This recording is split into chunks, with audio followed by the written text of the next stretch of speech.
For decades, they were the galaxy's problem solvers. The mediators who stopped wars before they began. The engineers who built the impossible. The peacekeepers who stood watch on the darkest frontiers. The Galactic Council took them for granted, until one day, humanity had enough. They didn't make demands. They didn't issue threats. They just left. But what happens when the one species holding a fragile galactic peace together simply walks away? What happens to a civilization that has forgotten how to solve its own problems? This is the story of how a simple withdrawal from diplomacy threw the Galactic Council into chaos. Before we open this diplomatic file, be sure to subscribe to this channel and grant us clearance. You will want to see how this crisis unfolds. Alright, let's access the Council transcripts. Final session. Playback begins. Now, the chaos that followed. The massive dome of the Galactic Council chambers stretched high above the assembled delegates. Ambassador Anya Sharma walked slowly toward the central speaking platform. Her human footsteps echoed strangely in the vast chamber, mixing with the chittering of insectoid delegates and the harmonic humming of the Zephyrian collective. She had made this walk hundreds of times, but today felt different. She reached the podium and placed her hands on the smooth, cool surface. The chamber's attention-gathering system activated, sending out pulses of light and sound. Slowly, the massive room fell silent. Honored delegates of the Galactic Council, Anya began, her voice carried to every corner of the chamber by the translation network. I stand before you today to deliver a message from the government of Earth and all human colonies. She took a deep breath. After careful consideration and extensive deliberation, humanity has decided to withdraw from all galactic affairs. Effective immediately, the silence that followed lasted exactly 3 seconds. Then the chamber exploded into chaos. The Zephyrian collective representatives, normally a perfectly synchronized group mind, began emitting discordant sounds of confusion. The crystalline Nexari delegates dimmed their internal light to almost nothing, a sign of extreme distress. Order! Order! Chairman Velter called out, his centauroid form rising from his elevated seat, his forelegs stamping against the floor. The translation system struggled to keep up with the sudden flood of outraged voices. This decision, Anya continued over the din, comes after decades of human service to this council. We have mediated in over 3,000 disputes. We have prevented 47 wars. We have established trade agreements between species that had never spoken to each other before. You cannot simply leave. The shout came from Ambassador Kthar of the Tidal Union, his aquatic form visible through his water-filled diplomatic sphere. The Corvin-Zephyrian border dispute alone requires human oversight. The humans promised to oversee the mineral rights agreements for another 50 years, added the Corvin representative, its voice a low rumble from a methane-filled suit. The trade algorithms will collapse without human mathematical input, chimed a Nexari delegate, its crystal body flashing angry red. Anya raised her hand for silence. These concerns only prove our point. For too long, this council has treated humanity as a convenient solution to every problem. We are asked to mediate disputes between species that refuse to even try to understand each other. We are expected to sacrifice our ships and our people to keep peace in sectors we have no interest in. We solve your problems and receive little in return except more problems to solve. The chamber erupted again. Ambassador Sharma, surely this is a negotiating position, Chairman Velter said, his voice strained. What does humanity want? Additional trade concessions? A larger vote? Anya shook her head. This is not a negotiation, Chairman. This is a notification.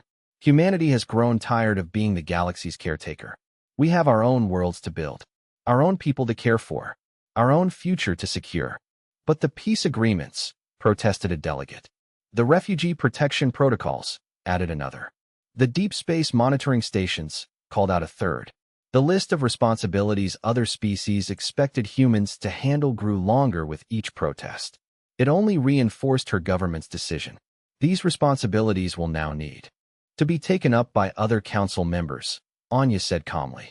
Humanity will no longer serve as the galaxy's police force, mediator, and crisis response team. Your species made commitments. There are treaties, the insectoid Threx delegate clicked aggressively. Treaties that placed obligations on humanity without providing equal benefits, Anya replied.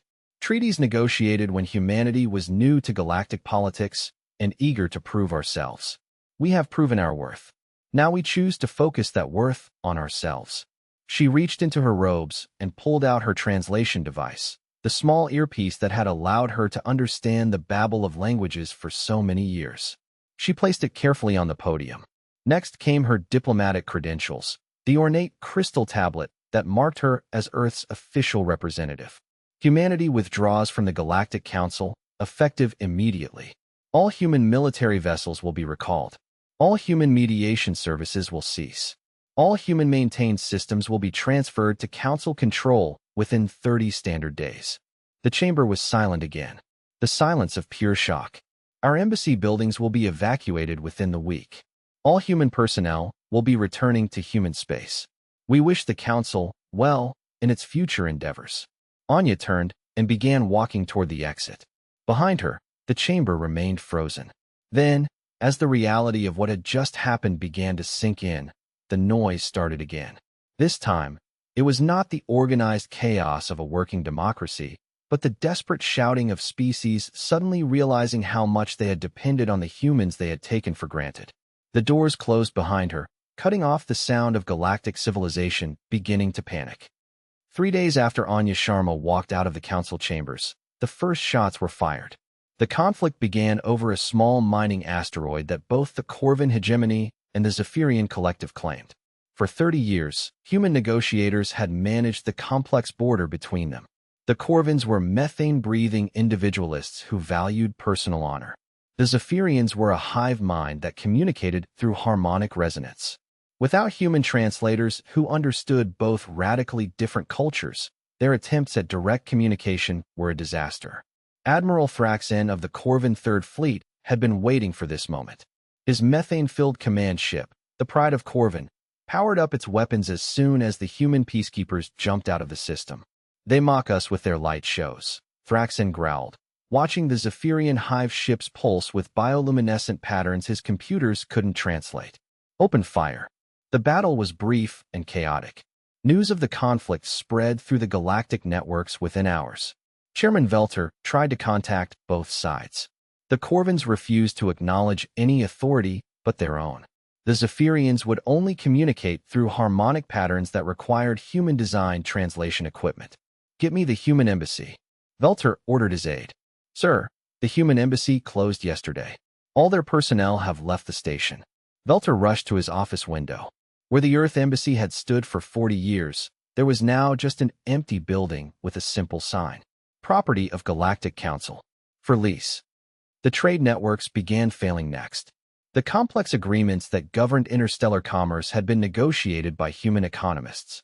Human mathematical models had created a unified trading system that allowed the Nexary's resource-sharing economy, the Threx's pheromone-based barter system, and the Tidal Union's water purity standard of value to all interact.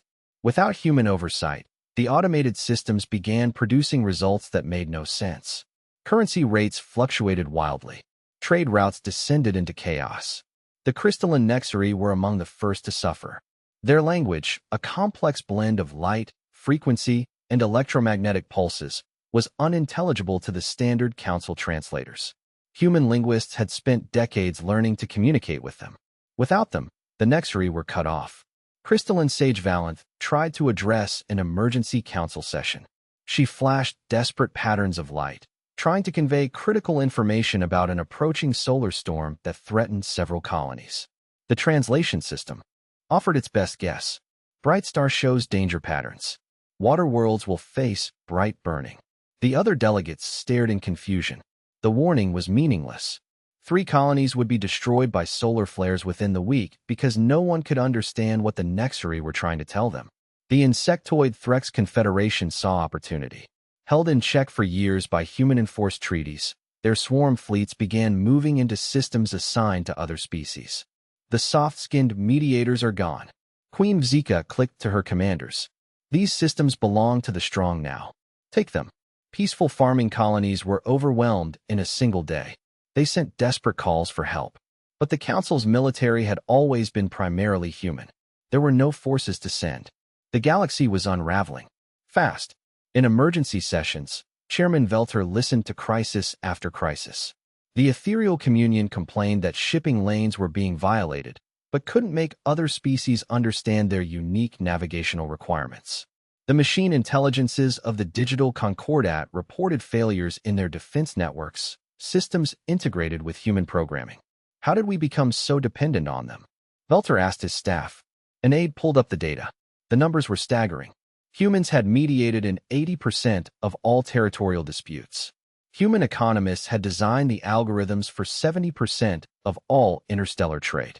Human engineers had built or modified the communication systems that allowed most species to interact. They made themselves indispensable, the aide observed. No, Velter said, his voice heavy with realization. We made them indispensable. We kept asking them to solve our problems because they were good at it. We never learned to solve problems ourselves. The military analysis was even worse. The Council's multi-species peacekeeping force, the Void Patrol, was designed around human command structures. We cannot even maintain formation flight, reported Admiral Kshara, her voice filled with despair. Our species have different concepts of time and distance. Human officers served as the common interface that allowed us to function as a unified force. Without them, we are just ships in the same general area. Velter accessed the classified records. He found a network of human personnel so extensive he hadn't even been aware of its scope. Human advisors in dozens of militaries. Human intelligence analysts coordinating threat assessment. Human peacekeepers in regions the Council didn't even know were unstable. They were everywhere, managing everything, and no one had noticed. Because everything worked so smoothly, the Council decided to send a delegation to Earth. It was a disaster. The diplomatic protocols they needed to follow, designed by humans. The translation equipment they needed, built with human components. The navigation data for the route to Earth, collected and maintained by human survey teams. It took a week just to prepare the ships. When the delegation, led by Velter himself, finally arrived at the Sol system, they found it transformed. Human defense platforms that had once been scattered across the galaxy were now concentrated here. Massive industrial stations were focused entirely on human projects. Earth itself was surrounded by construction on a scale that dwarfed anything the delegation had ever seen. Their attempts to communicate were ignored. Only when Velter broadcast a formal request, citing his authority as Council Chairman, did they receive a response. Earth Space Control to Council Delegation. Maintain your position. A representative will meet with you shortly. The ship that approached them was sleek, powerful, and of a design they did not recognize. The representative who boarded was a woman named Director Eva Rostova. She was polite, but distant. Director Rostova, Velter began carefully. We have come to discuss humanity's return. The situation has become difficult. I am aware of the situation, Rostova replied calmly. We monitor galactic communications. The conflicts, the economic collapse, it is unfortunate. But it is no longer humanity's responsibility to manage. But surely you understand the galaxy needs your expertise, pleaded Ambassador Kthar. Species are dying because of conflicts humans could prevent. Rostova's expression remained unchanged. Species were dying from conflicts before humans joined the Galactic community. They will learn to resolve their own problems, as we have learned to focus on our own. We are prepared to offer concessions, Velter said desperately. Additional trade rights, expanded territory, greater representation. Rostova looked at him, and for the first time, Velter understood the true distance between them. It wasn't measured in light years. It was measured in respect. What you are offering, Chairman, she said, her voice soft but final, are things humanity no longer needs from you. 6 months after the failed delegation, the galaxy was burning. Chairman Velter stood in an emergency command center, staring at a holographic map that showed the collapse of civilization in real time. More than half the map was no longer green. The Corvin-Zephyrian conflict had become a war of extinction. They were targeting civilian populations. 14 billion dead in the past month. The Threx Confederation had become a plague, consuming entire sectors and turning captured worlds into breeding colonies. The smaller species had suffered the most. The peaceful traders of the Merchant Alliance had been absorbed by the Threx. The scholarly archivists had fled to hidden vaults and cut off all communication. The species uplifted by humanity were regressing, their human-designed infrastructure failing. The Council's military had disintegrated. The communication breakdown was nearly total. A relief convoy from the Spiral Federation had been destroyed by Nexary defense platforms that mistook their mechanical language for hostile intent. The reports from Earth were sporadic, but clear. Humanity was not just surviving. It was prospering. Their colonies were thriving. Their technology was advancing at rates that seemed impossible. And they were making new alliances with unknown species from beyond the Council's borders. They did not need the galaxy anymore. Perhaps they never did. Velter looked out his window. A Corvan battle fleet was passing through Council space, heading for another engagement. They didn't even bother to ask for permission anymore. The Council's authority was gone. 18 months after humanity's withdrawal, Chairman Velter stood before the largest gathering of species representatives in galactic history. They met in a hastily converted cargo bay. Many were refugees. Many wore the simple clothes of evacuees. Fellow beings, Velter began, his voice heavy. We are gathered here to acknowledge a truth that should have been obvious long ago. Galactic civilization as we knew it was built upon the foundation of human contribution. And without that foundation, we have watched our common future crumble into ruin. The reports were grim. Population decline was now 2.1 billion beings per month. 40% of all spacefaring species would be extinct within a year. Technological regression would reduce most survivors to pre-spaceflight status within a decade. The vote that followed was the most humbling in the Council's history. They drafted the Human Accords, a formal, public apology, an admission that they were wrong, and an offer, not of membership, of partnership. The Accords granted humanity territorial concessions that doubled their space. They gave humanity preferential trade status and a share of commerce revenues. They established a fund to pay humanity for their diplomatic and peacekeeping services. They recognized humanity as the senior partner in all military operations, with veto power. And they restructured the Council itself. Humanity would hold a permanent seat on a new ruling council, with veto power over all major decisions. We offer these terms, Velter read to the assembly, not as supplicants begging for assistance, but as partners acknowledging the true value of human cooperation. We ask humanity to return not as our caretakers, but as our equals. The vote was unanimous. The humbled delegation returned to Earth. The meeting took place on a massive new orbital station that made the old Council station look primitive. Director Rostova, now flanked by a new generation of human leaders, met them. We have reviewed your proposal, she said without ceremony. The terms are acceptable as a starting point for negotiations. The negotiations took weeks. The final agreement went even further than the Accords. Humanity agreed to return to galactic affairs, but as the clearly recognized senior partner. They would mediate disputes, but only when requested and compensated. They would provide military assistance, but only when the Council approved and funded the operation. They would share technology, but through fair exchange, not as one-sided gifts. Humanity learned much during our isolation, Director Rostova explained at the signing ceremony. We learned that we are capable of thriving without galactic civilization. We also learned that galactic civilization cannot thrive without us. This new relationship acknowledges both truths. Former Ambassador Anya Sharma returned to take her place as Earth's senior representative to the newly reformed Galactic Council. She did not return as a supplicant asking for a seat at the table. She returned as the one who now owned the table. The galaxy had learned the hard way. Its greatest resource wasn't a mineral, a star, or a technology. It was a single, stubborn species that had mastered the one art the rest of them had forgotten. The art of being essential. They didn't make demands. They didn't issue threats. They just left. But what happens when the one species holding a fragile galactic peace together simply walks away? What happens to a civilization that has forgotten how to solve its own problems? This is the story of how a simple withdrawal from diplomacy threw the Galactic Council into chaos. The massive dome of the Galactic Council chambers stretched high above the assembled delegates. Ambassador Anya Sharma walked slowly toward the central speaking platform. Her human footsteps echoed strangely in the vast chamber, mixing with the chittering of insectoid delegates and the harmonic humming of the Zephyrian collective. She had made this walk hundreds of times. Humanity learned much during our isolation, Director Rostova explained at the signing ceremony.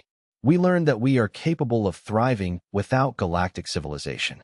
We also learned that galactic civilization cannot thrive without us. This new relationship acknowledges both truths. We offer these terms, Velter read to the assembly, not as supplicants begging for assistance, but as partners acknowledging the true value of human cooperation. We ask humanity to return not as our caretakers, but as our equals,